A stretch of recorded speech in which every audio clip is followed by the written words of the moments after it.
Não, acho que os irmãos não perceberam que eu cheguei aqui na frente ainda. A graça e a paz, amém? Aleluia. Você sabe, quando você abre a sua boca e diz um amém, um aleluia, um glória a Deus, seu espírito é ativado. Faz o teste para você ver. As pessoas lá do mundo, elas não têm oportunidade de dizer aleluia, glória a Deus, amém. O que elas dizem então? Gol. Gol! O cara grita com todas as forças dele, né? E aí, quando ele faz isso, ele está liberando também uma energia. No caso dele, é uma energia só da alma dele. Mas no seu caso, é uma energia espiritual. Por isso, quando você vai num estádio de futebol, eu fui poucas vezes na minha vida, para te falar a verdade. Mas teve um dia que eu fui pregar em Santos. Na verdade, eu fui pregar em Santos. E o prédio da igreja dava para ir a pé, para ir a pé para o estádio do Santos, Vila Belmiro. Aí acabei a reunião, era 10 horas. O pastor falou: você não quer assistir o jogo do Santos com o Corinthians? Aí o que você fala, seu convidado? Falei: vamos embora. A gente foi a pé para o estádio. Ele já tinha comprado os ingressos, tinha um lugar para a gente sentar. E olha, eu já vi torcida fanática, mas a do Corinthians tem algo espiritual envolvido. Tem algo. Eles gritaram durante os 90 minutos. Não importa quem estava com a bola, não importa o que estava acontecendo. Era intervalo, eles estavam gritando. O jogo acabou, a torcida fica reclusa. Ela não pode misturar com o resto. Então, quando acaba o jogo, eles só podem sair depois que todo mundo vai embora. E eles continuaram gritando até a hora de ir embora. É uma coisa assim impressionante. Mas quanto mais eles gritavam, mais eles motivavam os outros, estavam perto deles, com aquela mesma energia. Entende? Não é de Deus, na verdade, é da carne, mas é uma energia. E quando você vai num jogo de futebol, você sente essa energia. Por isso que no estádio pode acontecer muita coisa, tem que ter muito policiamento. Porque pode ter violência, pode ter briga, pode ter muita coisa. Por quê? Porque a energia da carne é levantada. Mas aqui nós estamos no outro ambiente. Aqui nós liberamos o Espírito. Eu vou dizer para você, aqui não precisa de policiamento, mas coisas vão acontecer também.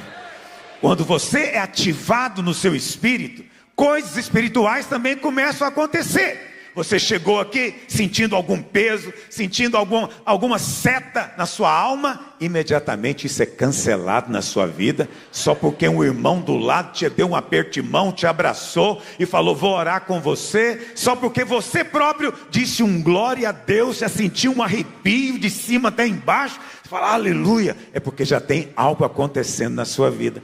Então você não vai embora como você chegou aqui, jamais. Porque o Espírito de Deus está aqui. Está sobre nós. Por quê? Porque Ele está dentro de nós. E quando nós nos reunimos, cada um traz a sua porção. E aqui algo poderoso começa a acontecer. Um edifício espiritual começa a ser levantado. Amém? Amém. Aleluia. O amém também é importante para você se apropriar daquilo que está sendo pregado. Às vezes estou liberando uma palavra de bênção. Você precisa dizer o amém para si mesmo.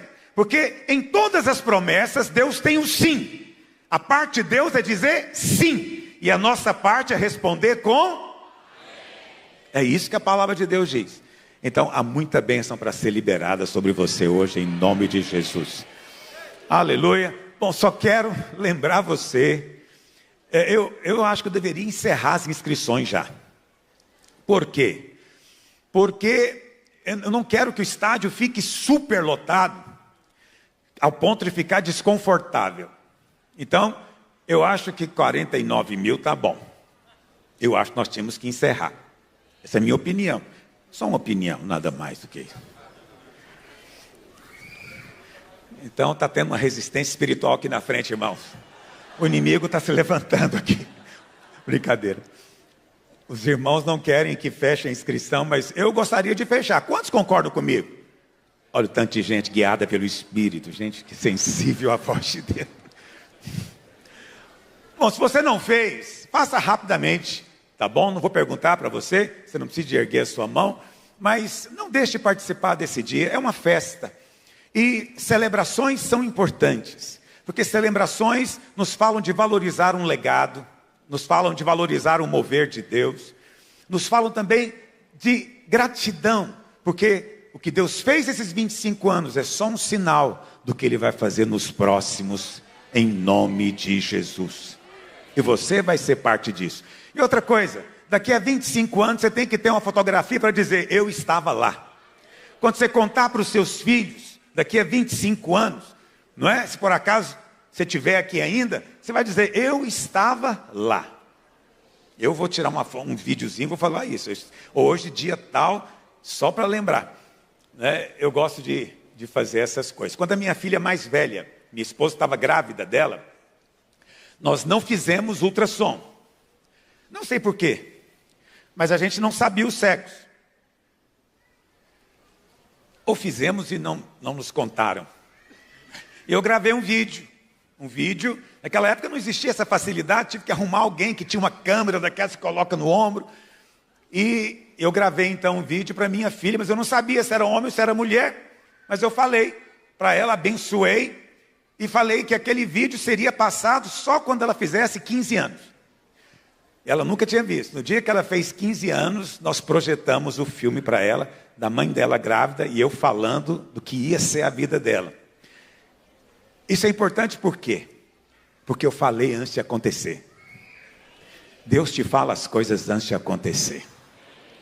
O diabo gosta de falar, não te falei? Deus não, Deus avisa antes. O Senhor libera a palavra antes. E eu vou dizer para você, você está entrando num novo tempo nessa igreja. Deus está prestes a fazer coisa nova nas nossas vidas. Está vindo a luz. É isso que eu creio. Está vindo a luz. Na terça-feira, lamentavelmente, partiu para estar com o Senhor o apóstolo Sinomar Fernandes da Silveira. Dia muito triste, porque eu considerava ainda muito novo, 76 anos. Mas aprove ao Senhor, né? Ele pegou uma gripe, essa gripe virou uma pneumonia, e aí ele veio a falecer. E eu estava ali, isso foi na terça-feira, dia 20 de agosto.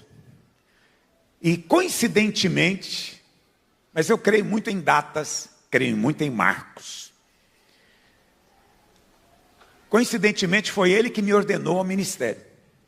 Ninguém se ordena. Ninguém derrama óleo sobre si mesmo. Todos nós recebemos de alguém, através de alguém. Ele, por sua vez, recebeu de outro, que recebeu de outro. No dia que ele derramou o óleo sobre a minha cabeça, ele estava passando, me colocando numa genealogia espiritual. E eu fui ordenado por ele exatamente no dia 20 de agosto, o dia que ele partiu. E eu fiquei pensando, meu Deus, por que essa coincidência de datas? E o Espírito Santo tem falado ao meu coração, que essa é uma maneira dele dizer que um tempo novo está chegando para nós. Pastor, o que vai ser esse tempo novo? Não sei, mas eu estou aberto para ser surpreendido. O Senhor vai nos surpreender, vai te surpreender. Nesse ano das portas abertas, você vai ser surpreendido. Surpreendido pela graça. Tem um livro, C.S. Lewis, que eu amo, que é surpreendido pela graça. Surpreendido. A graça de Deus sempre nos surpreende e a graça de Deus sempre nos constrange. Porque Deus nos dá muito além do que nós merecemos, muito além do que nós pedimos, às vezes até do que nós sonhamos. Ele vem e excede. Essa é a graça de Deus, é a bondade de Deus que está sobre as nossas vidas, está sobre esta igreja. Nós somos uma igreja que vive debaixo do favor imerecido de Deus. Agora, nós não podemos frustrar a graça de Deus. Há certas coisas que frustram a graça de Deus. O que significa frustrar a graça? Deus quer fazer, mas às vezes assumimos atitudes que o impedem de fazer. Impedem a graça de fluir na nossa direção. Existem muitas atitudes que impedem. Eu poderia falar de todas elas, mas Eu gostaria hoje de focar apenas na carne. A carne é um inimigo. Nós precisamos estar vigilantes contra a carne todo o tempo, porque desse lado do céu, nós sempre vamos lutar contra a carne. O problema é, o que é carne? Por que a carne frustra a graça de Deus na sua vida? Cada vez que você decide mover-se, andar, agir na carne, você está saindo debaixo do favor, deliberadamente, frustrando, portanto, o desejo de Deus de te abençoar tremendamente. Quantos dizem amém? Então, antes de mais nada, carne não é a sua natureza. Está me ouvindo? Você não tem mais a natureza pecaminosa em você. Você recebeu a natureza de Deus. E a palavra de Deus diz, vamos pegar a nossa Bíblia aí. Pega aí o seu boletim. Aleluia. Vamos ler na palavra de Deus em 2 Pedro 1, verso 4, que diz assim: pelas quais nos têm sido doadas as suas preciosas e muito grandes promessas, para que por elas vos torneis coparticipantes do que, meus irmãos? Diga, eu sou participante da natureza divina. Você tem uma nova natureza. Está me ouvindo? Então, aquela ideia que talvez você ouviu, que nós temos duas naturezas, uma natureza maligna e uma natureza de Deus. E essas duas naturezas estão brigando dentro de você. E você decide qual que vai vencer. Esse ensino não está em linha com o Evangelho. O Evangelho não é que tem um anjo no seu ombro esquerdo e um demônio no seu ombro direito, e os dois tentando fazer você agir da maneira que eles querem. Não, não é nada disso. Não existem duas naturezas em você. Só existe uma, a natureza de Deus. Porque o Evangelho diz o quê? Diz que você agora é nova criatura. Por que você é nova criatura? Porque você nasceu de novo. O novo nascimento não é uma ilustração bonita. Não, o novo nascimento é uma realidade espiritual. Tão poderosa que Paulo diz para os Gálatas, lá no capítulo 6, ele diz, olha, nem a circuncisão é alguma coisa, nem a incircuncisão tem algum valor. Mas o que importa é ser nova criatura. O que importa é ser nova criatura. Por quê? Porque inevitavelmente você vai andar de acordo com a sua natureza em algum momento. Na verdade, andar no Espírito nada mais é do que seguir a sua natureza lá dentro de você. É que você pensa que a sua natureza são os pensamentos que vêm na sua mente. Não, a sua natureza é aquela tendência dentro do seu coração. Está entendendo o que eu estou dizendo? Vou te dar uma ilustração. Diz que certa vez estava tendo uma enchente e um sapo e um escorpião ficaram ilhados. E a água estava subindo. E o escorpião falou para o sapo, escuta, a água está subindo, eu vou afogar, você sabe nadar, me leva para o outro lado. Aí o sapo falou, não vou fazer isso, porque você vai me ferroar.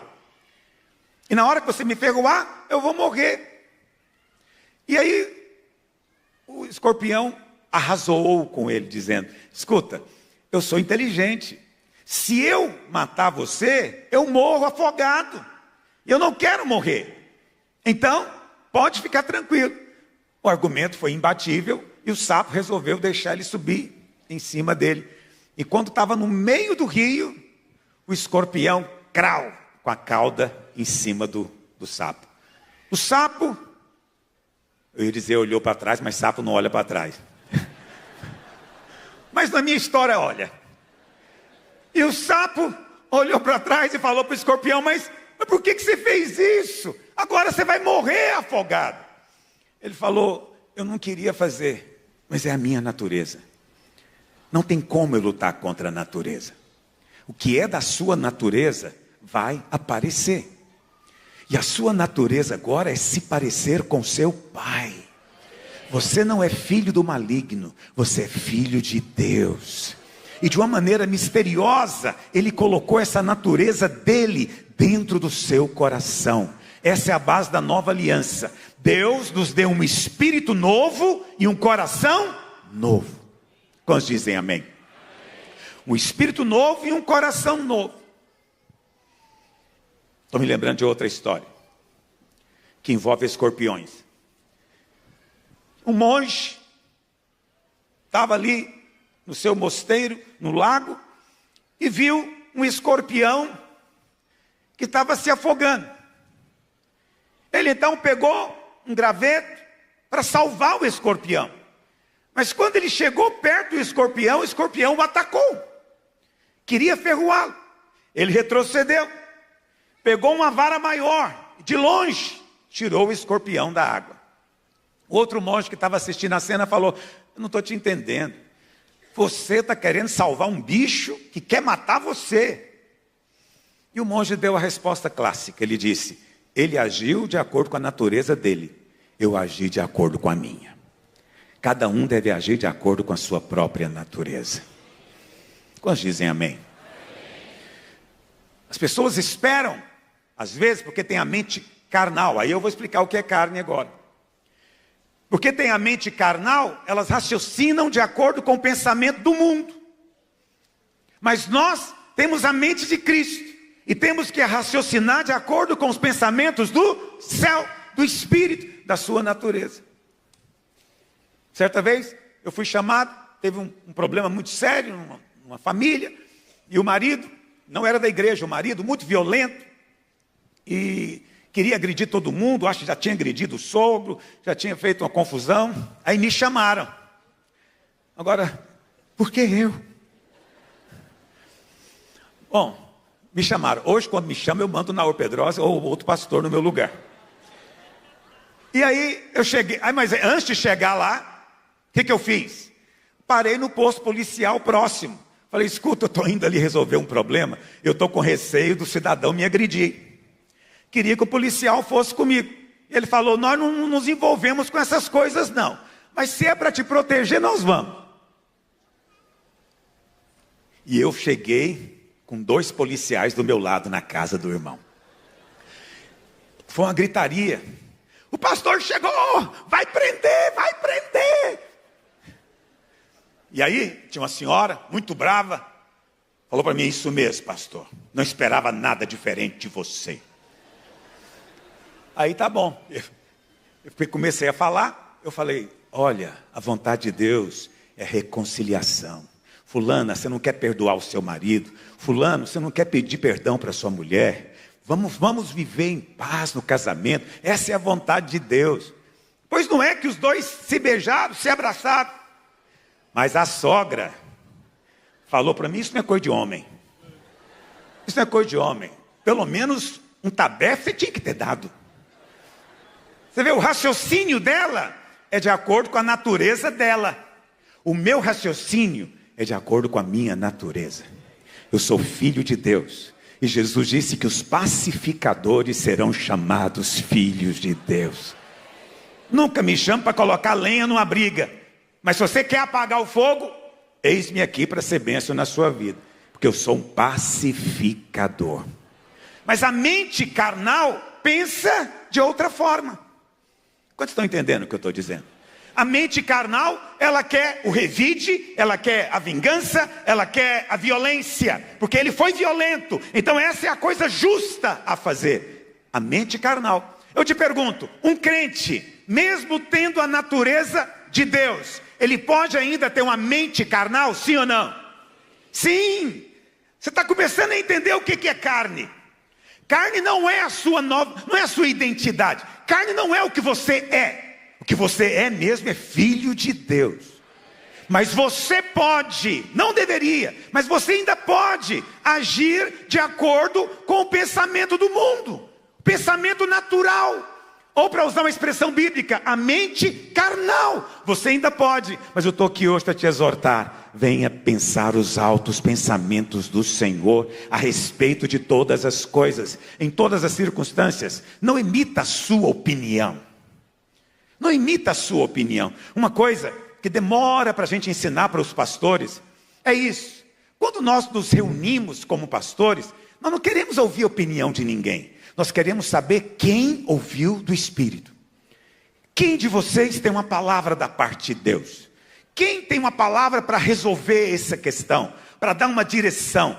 O que nós queremos é o Espírito fluindo e testificando em cada um de nós. E isso é frequente. Nós às vezes trazemos uma questão na reunião, e aí um fala uma coisa, outro fala outra, mas de repente alguém fala algo que todo mundo concorda. O Espírito de Deus está nisso. Nós não queremos seguir a opinião do pastor Aloysio ou de qualquer outro pastor. Nós queremos seguir a direção que o Espírito Santo tem para nós. Assim deve ser na sua vida, em todas as áreas. Porque nós temos a mente de Cristo, mas não significa que temos os pensamentos de Cristo ainda. Estão me acompanhando? Então o que é carne?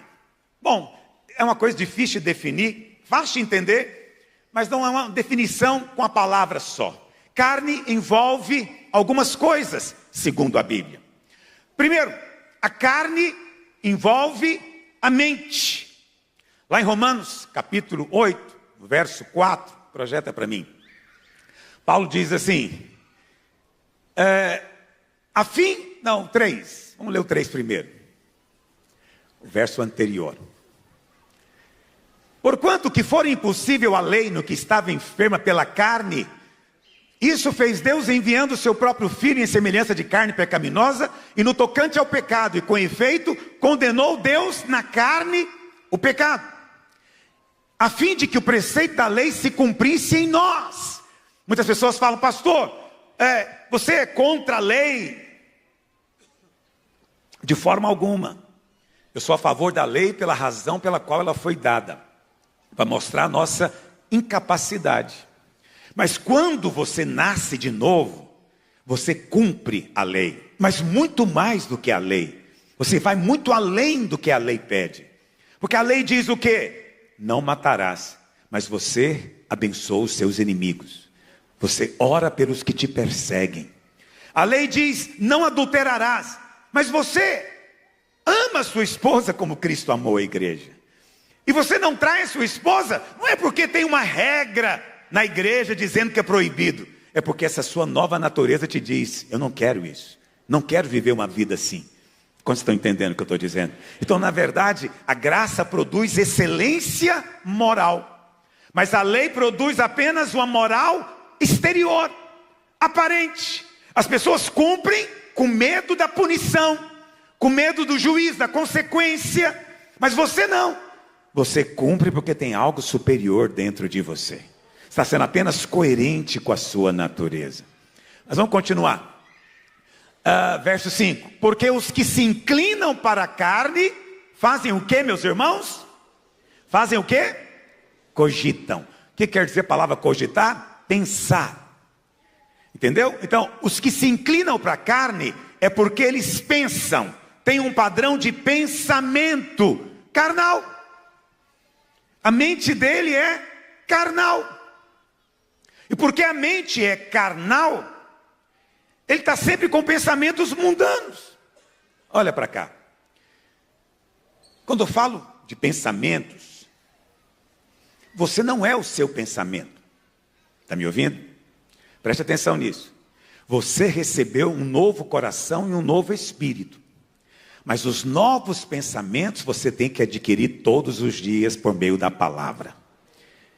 O seu coração é novo, mas os pensamentos que você traz lá de dentro, você é que escolhe quais pensamentos serão. E muitas vezes acontece o quê? Você se converteu. Mas isso significa que, ora, se você se converteu, você nasceu de novo, amém, irmãos? Se converteu, ganhou um coração novo, quantos dizem amém? Mas isso significa que agora o seu comportamento automaticamente mudou? Não.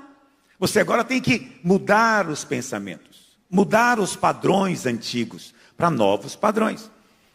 Entende? Então, é muito interessante. Você vai no encontro, a pessoa chega lá incrédula.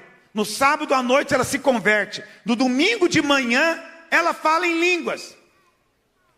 Ela fala em línguas. Mas quantas vezes eu já vi isso? Os irmãos estão ali orando para ser cheio do Espírito. E começa a chorar e choram. E obviamente vem muitas secreções junto com as lágrimas. Na hora que acaba de orar, ele levanta e fala aleluia. E slap no chão.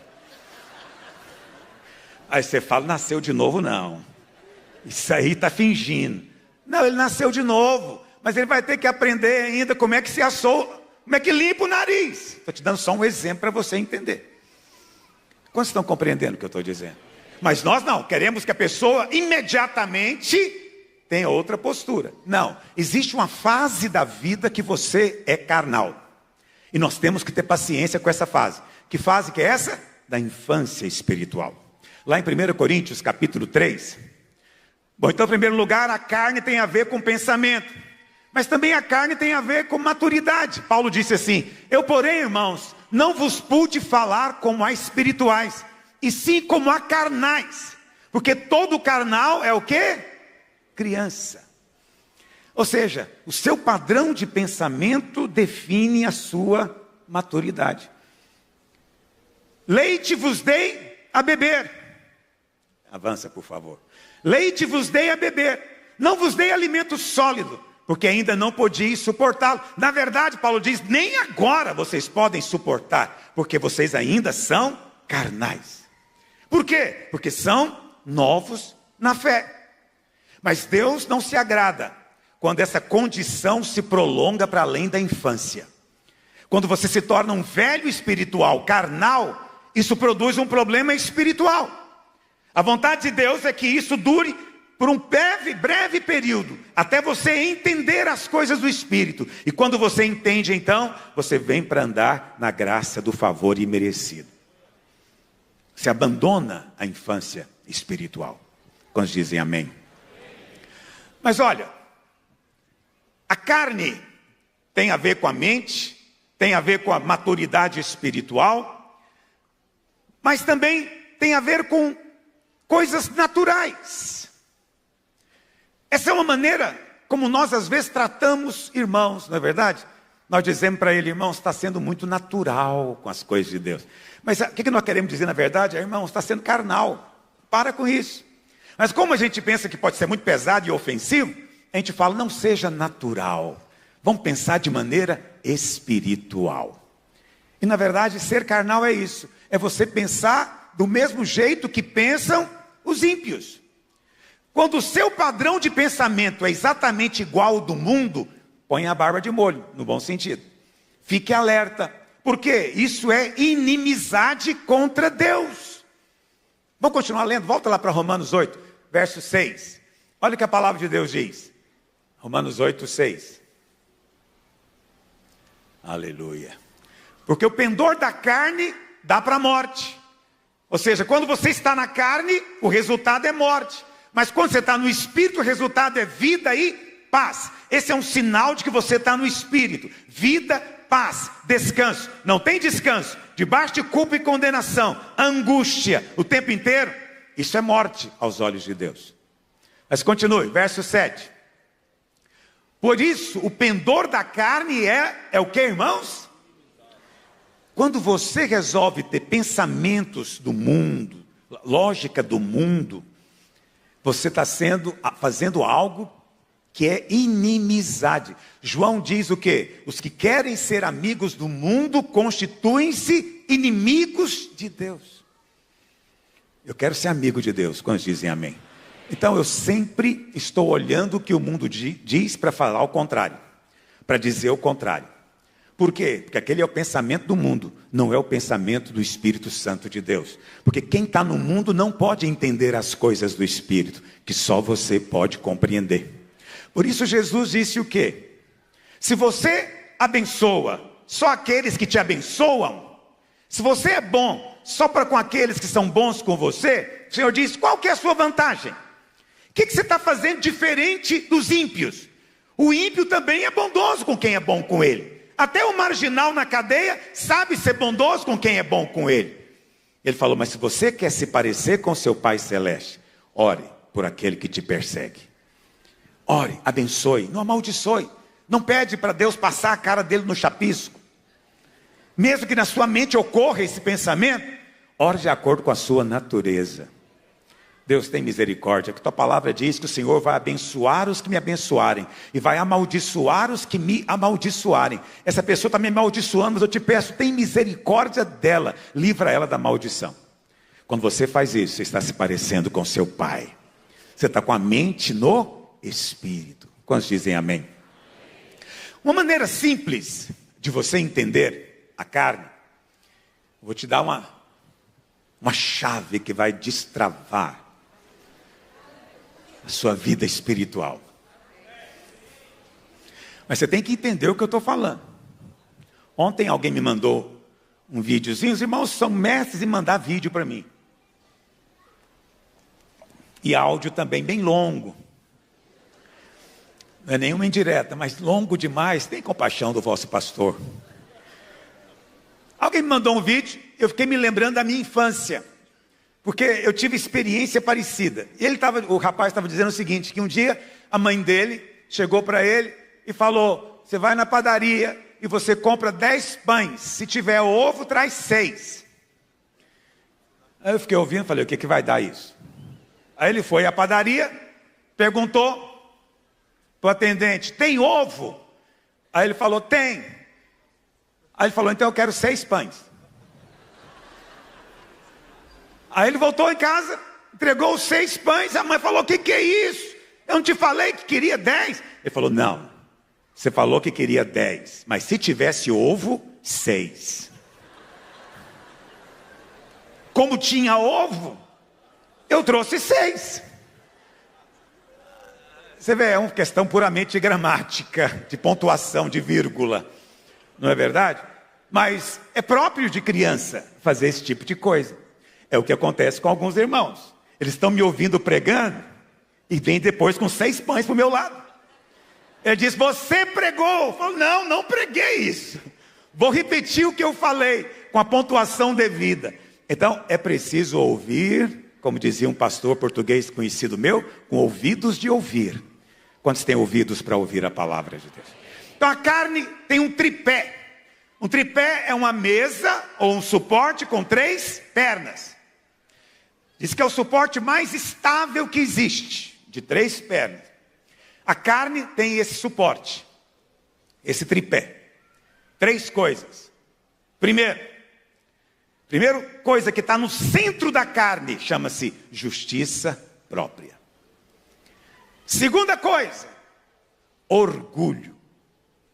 Terceira perna, rebeldia. Essas 3 coisas constituem o cerne da carne, do pensamento do mundo. Mas que você pode trazer consigo, se você quiser, mas eu recomendo, não faça, porque não vai ser vida para você. Vamos entender então cada um deles. Primeiro, justiça própria. O que é a justiça própria? É a carne dizendo para Deus que cumpriu as regras, que fez a parte dele. O que não falta hoje em dia é coach dizendo isso. Olha, tem uma parte que é de Deus, tem uma parte que é sua. A parte de Deus é só o que você não consegue fazer. O que você consegue, Deus não vai fazer por você. Isso produz em alguns crentes uma sensação complicada, porque ele está ouvindo um ensino mundano, um pensamento mundano, que contradiz com o ensino do próprio Senhor Jesus, que disse o quê? Lá em João 15, verso 3. Sem mim, nada podeis fazer. Sem mim, nada podeis fazer. Nada. Nada. Agora, é óbvio que quando você sentar à mesa, você mesmo tem que pôr comida na boca. Isso é auto-evidente. Se você vai ao banheiro, você mesmo tem que se limpar. É assim que a vida funciona. Mas acredite em mim, você não poderia estar sentado à mesa, nem no vaso, se não fosse pelo poder dele na sua vida. Sem mim, nada podeis fazer. Mas o ímpio, o que leva esse pensamento? O religioso, porque todo religioso é carnal. O religioso chega para Deus e fala o quê? Deus, eu já fiz a minha parte, cadê a tua parte agora? E aí de repente, Deus vira devedor dele. Deus agora é que tem que fazer a parte dele, porque ele aqui já fez tudo o que tinha que fazer. Ele não bebe, não fuma, ele não trai a mulher, ele não usa droga, ele dá o dízimo, ele até lidera a célula. Ele fala, eu já fiz a minha parte. Presta atenção, a parte de Deus é abrangente. A parte de Deus envolve toda a sua vida. Inclusive você chegar diante dele sem merecimento nenhum. Quando você chega com algum merecimento, preste atenção, merecimento é um outro nome para justiça própria. Quando você acha que tem justiça própria, você se acha merecedor. Todas as vezes que você se acha merecedor, você está na lei, está na carne. Estando na carne, você frustra a graça de Deus, porque a graça de Deus é só para quem não merece. É só para quem não merece. A graça não é para quem se acha merecedor. Enquanto você se achar merecedor, Deus não pode fazer na sua vida. Porque se Ele fizer, Ele vai estar reforçando o pensamento errado. Ele não pode deixar você no engano. Ele tem que trazer você para a verdade da luz. Então a maneira como Ele faz, Ele resiste você. Ele não deixa você chegar muito perto. Por quê? Para que você possa perceber que esse pensamento é da carne, e a carne é inimizade contra Deus. Estão me acompanhando até aqui? Hoje eu estou dando aula para você, mas acredite em mim, isso se aplica em todas as áreas da sua vida. Todas as áreas da sua vida. Nós precisamos depender do Espírito em tudo. Mas qual que é o grande inimigo da dependência? As fórmulas. Quando alguém te dá uma fórmula, ele está te dizendo que você não precisa do Espírito de Deus. Você pode resolver aquilo só aplicando uma fórmula. Mas fórmulas podem funcionar para uns e não para outros. Pior, pode funcionar num dia e não em todos os dias. Mas o Espírito Santo te guia todos os dias, em todo o teu caminho. Eu comentava com a minha filha ontem, que ela está com bebê, então ela está lendo livros de como criar filhos. Eu disse para ela, quando eu fazia faculdade, aconteceu uma situação comigo na sala de aula. Então, alguém perguntou ao professor sobre criação de filhos. E ele perguntou, o que o senhor sugere para a gente fazer na criação de filhos? Aí ele olhou para a gente e falou, faz qualquer coisa. O que você fizer vai estar errado. Aquilo me deixou perplexo. Mas essa foi uma maneira dele dizer, não tem fórmula, filho. Cada criança é única e cada pai e mãe é único. E preste atenção, o que funcionou com o primeiro filho pode dar muito errado com o segundo. Por quê? Porque é outra criança e você não é o mesmo pai e mãe que era para o primeiro. Concorda comigo? Quando o primeiro nasceu era novidade, expectativa. O menino nasceu então, ele é paparicado. Mas o segundo coincidiu de você estar desempregado, não era a hora certa. E esse menino chega, ele chora a noite inteira. E tem um temperamento forte. E aquilo muda você. Você antes tinha dinheiro, agora está sem dinheiro. Você estava bem no casamento, mas todo desempregado tem crise conjugal. Agora esse menino nasceu em outro ambiente, com outra história, e você pensa que é o mesmo pai. Não é. Então o meu professor tinha toda a razão. O que nós mesmos fazemos nunca dá certo. Mas o que o Espírito Santo te guia para fazer, isso dá sempre certo. Por isso, antes de você fazer qualquer coisa para o seu filho, ora. Fala, Espírito Santo, o que eu faço? O que eu faço? Pode ser que o Espírito Santo diga para você o quê? Ignore, não faça nada. Deixa ele aprender com o erro dele. Mas pode ser que o Espírito Santo fale, intervenha, pare imediatamente. Você vai perceber dentro de você, o Espírito vai te dizer. Quantos estão compreendendo o que eu estou dizendo? Então, criar filhos não é uma questão de meramente fazer um curso. É uma questão de ser espiritual ou carnal. Se você é carnal, vai aplicar fórmulas. Se você é espiritual, você vai orar pelo seu filho todo dia. Deus, me ajuda a abençoar essa criança. Não consigo entender como é que ela vê o mundo. Me ajuda a entender isso. Porque às vezes é complicado mesmo. Você não sabe o que fazer. Feliz o pai e a mãe. Aliás, feliz a criança cujo pai e a mãe chegou a essa conclusão. Não sei o que fazer com esse menino. Esse é um dia de glória na sua vida. Porque é o dia que você vai colocar o joelho no chão e vai clamar pela ajuda dele. Só anda no Espírito quem depende. E só depende quem precisa. Está me ouvindo? Quem precisa. Enquanto você acha que consegue fazer, é carne. No dia que você conclui que não pode, o Espírito pode agir na sua vida. Quantos estão me acompanhando? As coisas são complexas. Tinha uma irmã, ela já faleceu, chamava-se Margot. E um dia ela estava me contando, né, ela falando de criação dos filhos dela, e ela dizendo que sempre era muito severa com os filhos. Por quê? Porque ela acreditava realmente, e está certo, que os filhos tinham que aprender padrões de comportamento apropriado. Mas ela disse que um certo dia, ela saiu de casa com o marido, e ela falou para os 2 filhos, deu algumas direções, e eles fizeram tudo diferente. Bagunçaram a casa, quebraram coisas, fizeram coisas terríveis. Quando ela chegou, eles já estavam esperando a punição. Mas aí ela olhou para eles, ela disse: pastor, eu tive que orar. Eu falei: orei, Deus, o que eu faço com esses meninos? Aí o Espírito Santo, ela disse, falou para ela: ensina para eles hoje o que é graça. É o melhor dia para eles aprenderem. Ela parou e falou para eles: vocês percebem o que vocês fizeram? Sim. Vocês percebem que vocês não merecem nada? Não merecemos nada. Mas hoje Deus quer ensinar para você o que é graça. No dia em que você não merece nada, Ele quer te abençoar com tudo.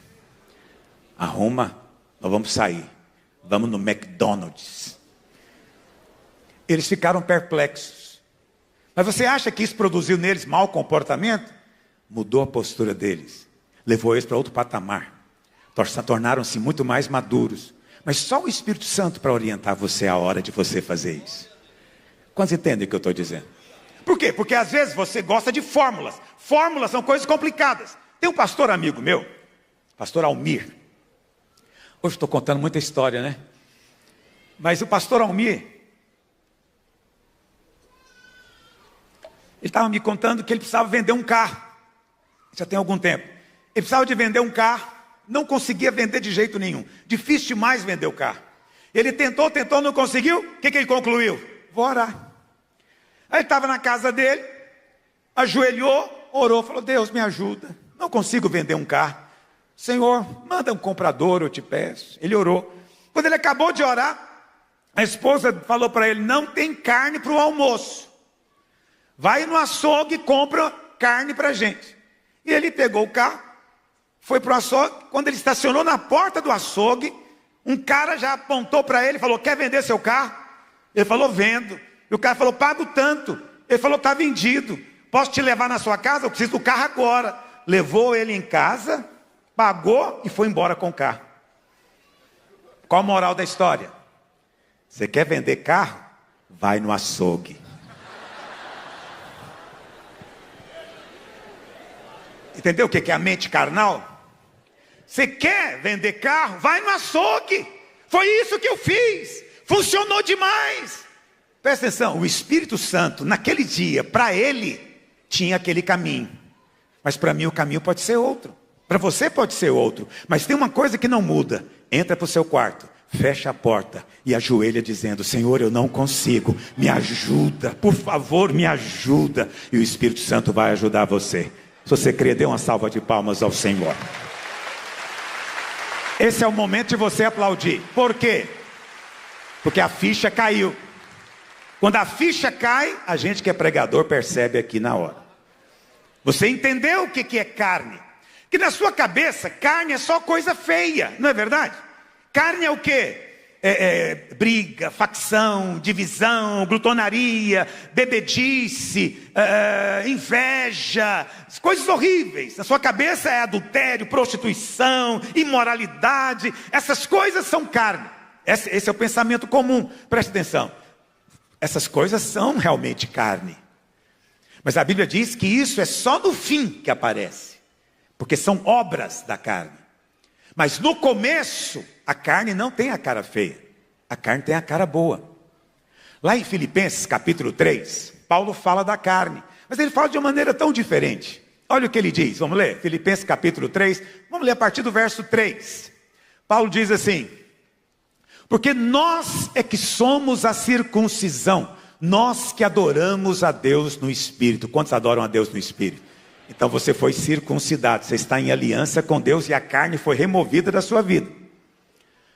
E nos gloriamos em Cristo Jesus e não confiamos no que, meus irmãos? O que é confiar na carne? É você acreditar que você pode muito. Deus só vai fazer o impossível para você, porque você pode muito. Esse é um pensamento carnal. Quanto mais você entende que não pode, nem a coisa mais banal para você, que antes era vender um carro, você descobre que agora você não consegue fazer. Você precisa de Deus agir na sua vida. O Espírito Santo vai fazer isso com você. Coisas que você achava que fazia de olho fechado, de repente, não está fluindo, não está acontecendo. Deus está querendo te levar para os pés dele, em oração. Então Paulo diz, eu não confio na carne. Mas o que ele quer dizer com confiar na carne? Então sempre leia o contexto. Aí ele vai enumerar agora o que é confiar na carne. Ele diz, bem que eu poderia confiar na carne.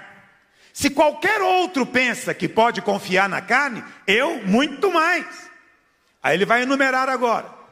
Eu fui circuncidado ao 8º dia, sou da linhagem de Israel, da tribo de Benjamim, hebreus de hebreus. Quanto à lei, eu era fariseu, que é o partido, a seita mais zelosa que havia em Israel. Quanto ao zelo, eu era perseguidor da igreja. E quanto à justiça que há na lei, ou seja, aquelas coisas que os homens podem ver, eu era irrepreensível. Preste atenção. Tem algo negativo em alguém dizer que é irrepreensível? Por que Paulo diz que isso é carne? Então ele diz, circuncidado ao 8º dia, carne. Sou de Israel, carne. Tribo de Benjamim, carne também. Era fariseu, da carne. Era tão zeloso, fanático, que perseguia a igreja. Aí não precisa nem te falar para você o que é. Mas no fim ele diz, e quanto ao cumprimento da lei, eu era irrepreensível. Mas ele diz, isso é carne. Eu não confio na carne. Ou seja, não confio no meu próprio merecimento. É isso que Paulo está dizendo. O primeiro tripé, então, justiça própria. É a cara boa da carne. É a cara boa da carne. Aí ele continua, vamos continuar lendo. Aí ele diz, mas o que para mim era lucro, isso considerei perda por causa de Cristo. Pula para o verso 9. Ele diz, e ser achado nele, em Cristo, não tendo justiça própria. Paulo não quer saber da justiça que vem da lei. Paulo não chega diante de Deus dizendo que cumpriu todas as regras da igreja. Ele lidera, ele é dizimista, ele é fiel. Paulo diz, confiar nisso diante de Deus é carne. Mas quem vai dizer que uma pessoa tão organizadinha, arrumadinha, religiosa é carnal? Mas é o que o Espírito está dizendo. Se você confia na sua justiça própria, no merecimento, todas aquelas obras feias da carne vão aparecer. Então eu não quero a justiça própria que procede da lei. Eu quero a que é mediante a fé em Cristo. A justiça que procede de Deus baseada A sua justiça agora não é resultado da sua obediência. A sua justiça agora é Cristo. Você recebeu o dom da justiça. Os que receberam a abundância da graça e o dom da justiça reinarão em vida. Não é resultado de uma obra sua, resultado da obra dele. Quanto mais você vive na justiça da fé, na justiça que é totalmente dependente da obra de Cristo, mais você sai da carne. Então você quer sair da carne? Acorde todo dia de manhã e declare, eu sou justiça de Deus em Cristo. Eu não tenho mérito próprio. Cristo cumpriu a lei no meu lugar. Cristo é a minha justiça. Essa é a coisa mais humilde que você pode fazer. E quando você faz isso, é como se estivesse jogando uma pesticida em cima da carne. Você está amortecendo a carne. Ela não vai desaparecer. Vai continuar lá, mas você não está andando de acordo com ela. Você está andando de acordo com o Espírito. Porque a sua mente está pendendo para o Espírito. E eu estou falando hoje para uma igreja de vencedores. Vencedor não é carnal. Não tem padrão de pensamento carnal, baseado em merecimento. Está em Gálatas 3. Paulo diz dos Gálatas. Paulo diz o que para eles? Paulo diz, Gálatas 3, verso 3. Paulo diz assim: sois assim insensatos, que tendo começado no Espírito, estejais agora vos aperfeiçoando aonde, meus irmãos? Olha a carne aparecendo. Os Gálatas queriam pecar? Queriam fazer coisa errada? Não, eles queriam tornar crentes melhores. Autoaprimoramento. Eles queriam, e é isso que o pastor prega nas igrejas todo domingo: seja um crente melhor, faça melhor, entendeu? Procure se aperfeiçoar. Mas como? Ele vai te dizer: faça isso, não faça aquilo, obedece nisso e naquilo. Ele vai te falar um montão de regras. Paulo fala o quê? Você é insensato. Você começou no Espírito. Como é que você começou? Pela graça sois. Quando você foi salvo porque você cumpriu o mandamento? Foi salvo porque fez boas obras? Por que você foi salvo? Porque você creu. Creu em quê? Na graça de Deus. Isso é Espírito, Paulo diz. O que é carne? É o que os Gálatas estavam fazendo. Apareceu um grupo judaizante na igreja e passou a dizer para eles: olha, não basta crer em Jesus agora. Para ser salvo tudo bem, mas agora, para se santificar, vocês precisam da lei. Tem que cumprir a lei.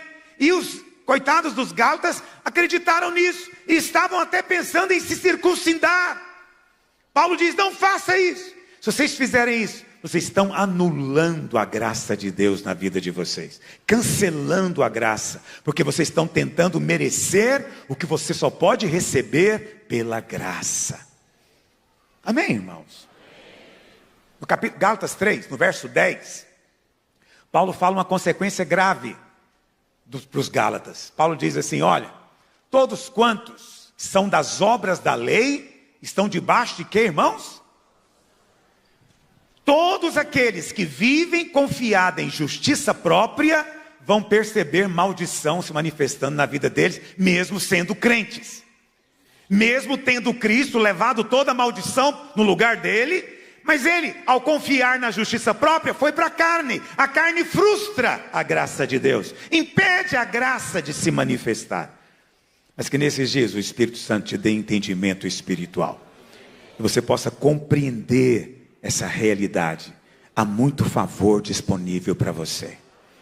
Há muito favor. O primeiro tripé, portanto, é o que, meus irmãos? Qual que é a primeira perna?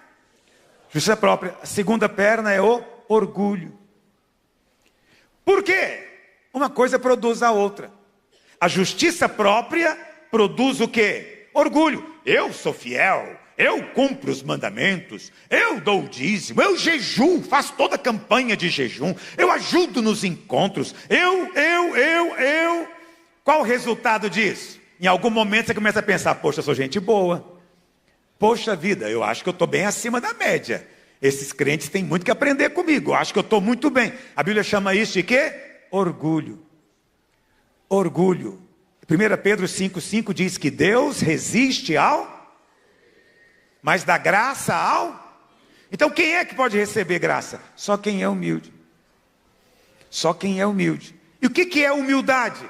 Reconhecer que não tem merecimento. Não é complicado isso. Reconhecer que não pode se salvar por si mesmo, não pode se santificar por si mesmo, não pode fazer coisa nenhuma sem o poder dele. Essa é a verdadeira humildade diante de Deus. Qual que é o grande sinal? Você depende, porque carne é independência, é achar que você pode fazer. Espírito é dependência. Qual que é o grande sinal que você está no Espírito? Se você ora, porque oração é como se fosse um dependenciômetro. Ela mostra o tanto que você depende. Não é uma questão de orar porque é regra. Eu tenho que orar, o pastor falou que se eu não orar pelo menos 1 hora eu estou em pecado. Não, isso é lei, isso é regra. Outra coisa é quando você vai orar porque você está precisando. Meu Deus, eu preciso do Senhor, não sei isso, não sei aquilo, preciso de aprender, preciso de ter a sua força. Aí quando você vai dessa maneira, essa oração tem muito valor diante de Deus. Amém, querido? Por isso nós oramos tanto nessa igreja, porque reconhecemos a nossa incapacidade. Precisamos do poder dele agindo através de nós. Esse é o segundo tripé, orgulho. Agora veja, a sequência é muito simples. Você tem a justiça própria, que te leva a ser orgulhoso. E o orgulho te leva ao terceiro tripé, de onde vai sair todo tipo de pecado, que eu estou chamando de rebeldia. Qual que é o raciocínio? Eu tenho justiça própria, eu faço, eu realizo, eu obedeço. O resultado disso é orgulho. Uma vez que eu começo a me achar melhor, é uma questão de tempo até eu olhar para o meu líder e falar o quê? Eu acho que eu sou igual a ele, no mínimo igual, no mínimo. Mas eu acho que eu sou melhor do que aquele outro. Eu acho que eu sei mais do que esse, do que aquele outro. E aí na hora em que o orgulho faz você pensar que é maior, qual que é a sua conclusão carnal? Por que que eu tenho que me submeter a ele, se ele sabe menos do que eu? Se ele é menos santo do que eu, se ele tem menos conhecimento do que eu, por que que eu tenho que me submeter a ele?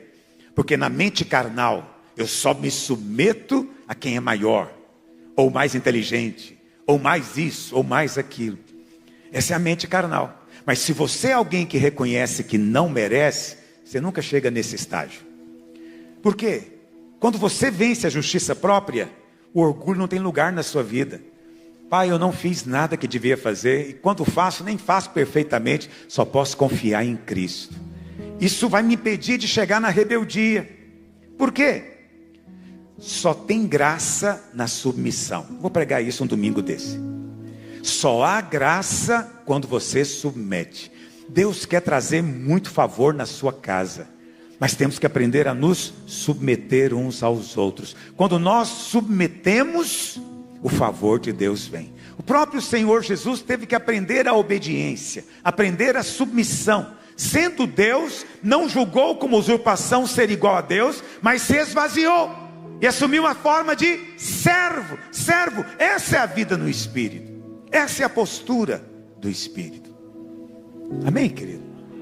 No Velho Testamento, existem muitos exemplos de carne.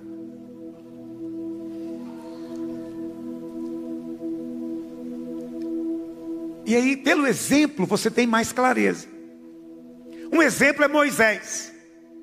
Moisés foi criado na casa de Faraó como um príncipe. Recebeu o melhor treinamento.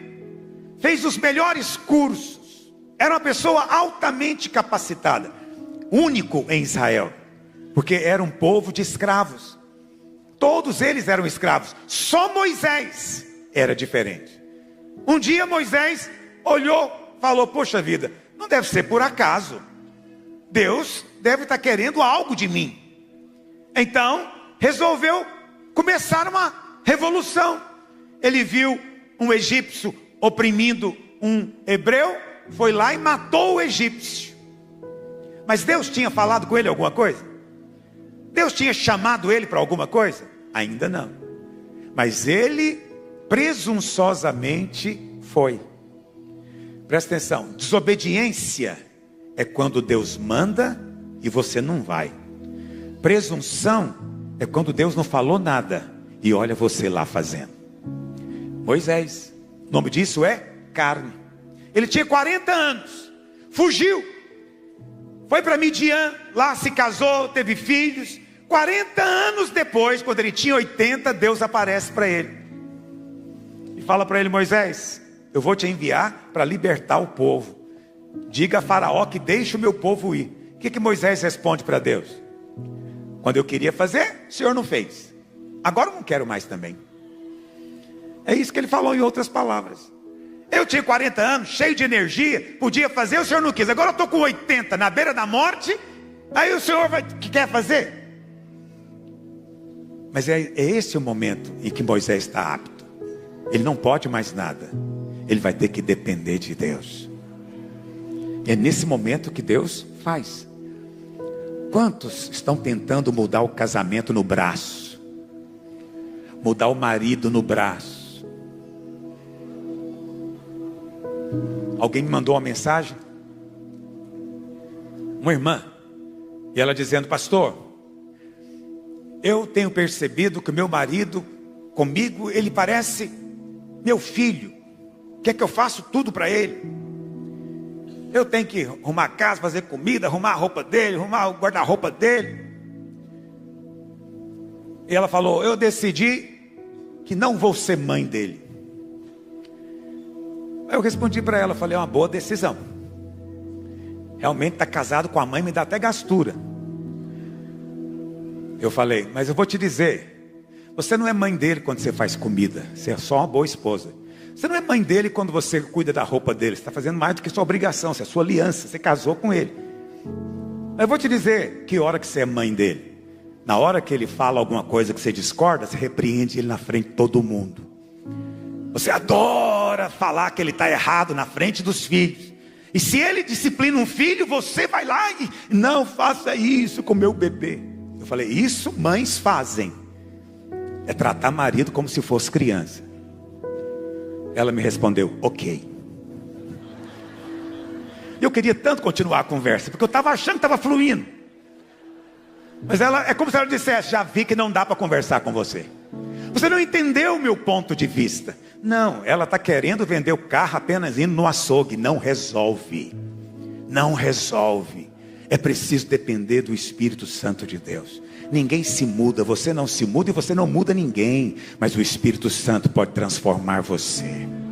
O pau que nasce torto não vai morrer torto quando o Espírito de Deus vier sobre ele. Quando o carpinteiro de Nazaré vier passar a plana sobre ele, ele vai ser retificado. Mas vai ser poder de Deus, para a glória de Deus, não sua. Você não vai chegar e dizer, está vendo esse homem aqui? Eu que fiz ele ser desse jeito. Não, não. Você vai dizer o contrário. Vai dizer, eu nem sabia como lidar. Mas olha o que Deus tem feito na minha vida e na vida dele. Quantos dizem amém? Um outro exemplo na Bíblia, já estou encerrando, não preciso levantar, é Abraão. A Bíblia fala que Deus veio a Abraão e fez para ele uma promessa, de que ele seria pai de nações, e que na descendência dele, todas as famílias da terra seriam abençoadas. Mas tinha um problema. Abraão não tinha filhos. Sara era estéril.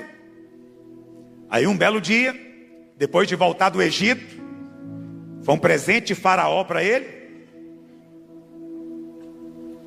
Sara disse para ele, olha Abraão, a coisa é a seguinte, a regra é essa.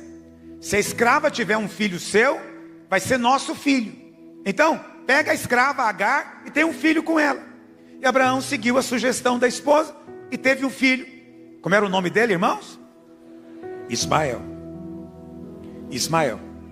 E a Bíblia fala então que, olha como a coisa é séria. Vamos ler isso na Bíblia. Gálatas 4, verso 22. Gálatas 4, 22 diz assim: pois está escrito que Abraão teve 2 filhos, um da mulher escrava e outro da livre. Mas o da escrava nasceu segundo o que, meus irmãos? E o da livre mediante a... Aqui está te mostrando o que é vida cristã.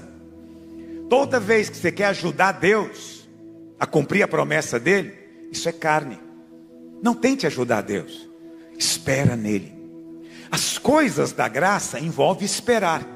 E às vezes parece que a bênção da graça é mais demorada, mas quando vem ela é perfeita e é abundante na sua vida.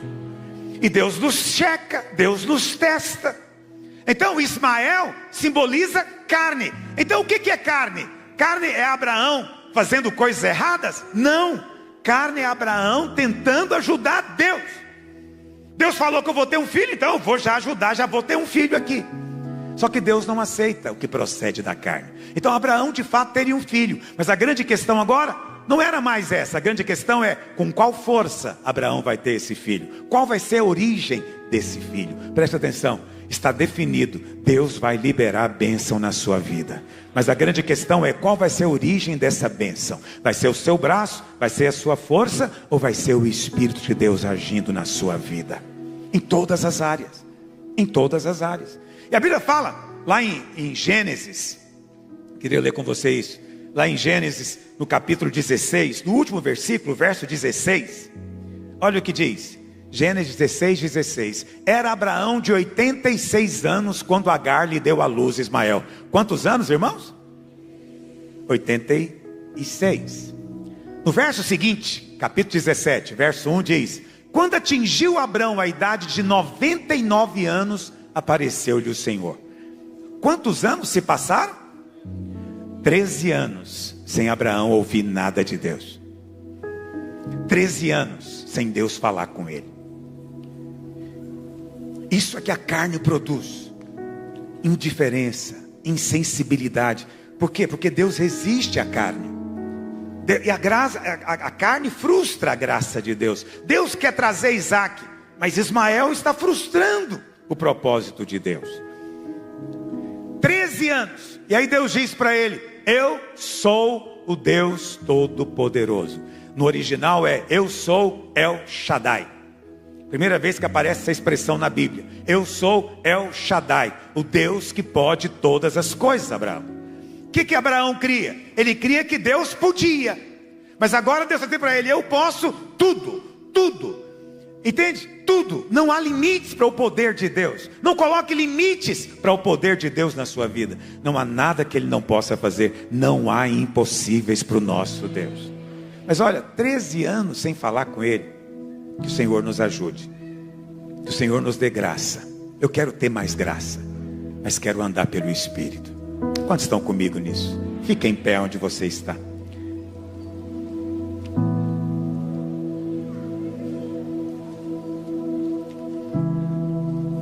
Aleluia.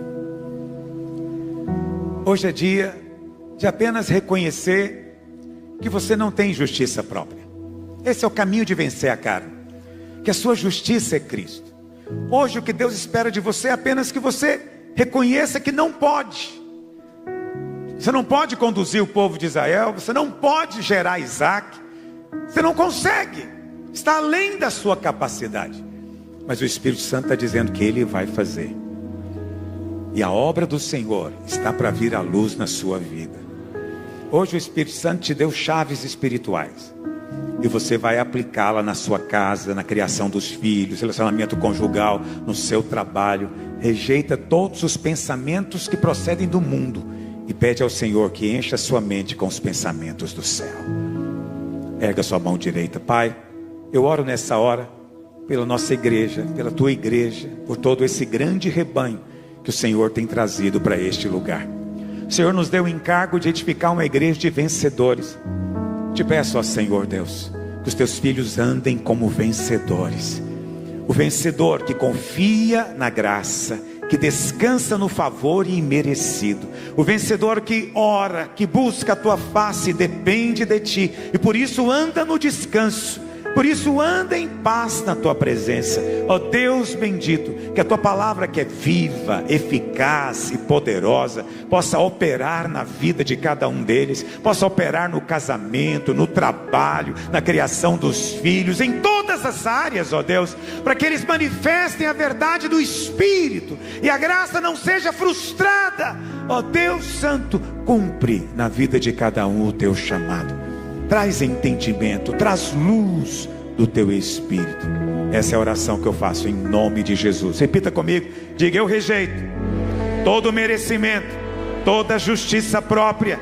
Diga: eu rejeito toda soberba, todo orgulho. Diga: eu ando humildemente diante do Senhor, porque eu confio na sua graça, no favor imerecido. Diga: e creio que por causa disso receberei mais favor, mais vida, mais unção, mais suprimento em todas as áreas. É a minha fé, eu declaro hoje, em nome de Jesus. Quero liberar a bênção sobre a sua vida nessa semana. Que o Espírito de Deus te dê sabedoria. Que naquele momento que você tiver tomado decisão, o Espírito Santo seja uma voz atrás de você dizendo: este é o caminho, ande por ele. Que o Espírito Santo te conduza em veredas de justiça, em caminhos de vitória, e te livre de todo pensamento, cogitação da carne. Eu libero bênção sobre você e a sua casa.